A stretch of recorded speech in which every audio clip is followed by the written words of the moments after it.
بیوقوف نہیں ہوتے ہیں، وہ جانتے ہیں کہ لوگ ان کے ساتھ کیا کھیل کھیل رہے ہیں، لیکن پھر بھی وہ نظر انداز کرتے ہیں کیونکہ ان کے پاس ایک خوبصورت دل ہوتا ہے۔ اپنے ہم سفر سے اپنے جیسا ہونے کی توقع مت کرو، کیونکہ تم کسی کے سیدھے ہاتھ پکڑ کر نہیں چل سکتے۔ ایک ہی ندی کے دو کنارے ہیں، یہ دوستانہ زندگی سے یاری رکھو۔ دل ٹوٹنے کے بعد انسان کچھ سیکھے یا نہ سیکھے، پر نقلی مسکراہٹ سیکھ لیتا ہے۔ اپنوں کے ساتھ الجھ کر دشمن کو موقع مت دو۔ کسی کے دل ہلکا کرنا بھی ایک کلا ہے جو ہمیں ضرور آنی چاہیے۔ رشتے اور شیشے دونوں ہی انسانی غفلت سے ٹوٹتے ہیں۔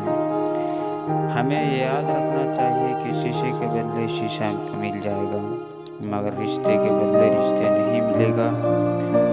کچھ لوگ روتے ہیں تو اس لیے نہیں کہ وہ کمزور ہوتے ہیں، بلکہ اس لیے کہ مضبوط رہتے رہتے تھک جاتے ہیں۔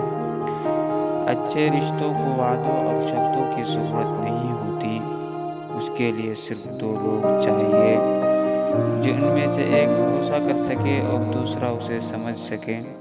دو لوگ۔ زندگی میں سب سے بڑی اذیت کیا ہے؟ جب یہ پتہ نہ ہو کہ انتظار کرنا چاہیے یا بھول جانا چاہیے۔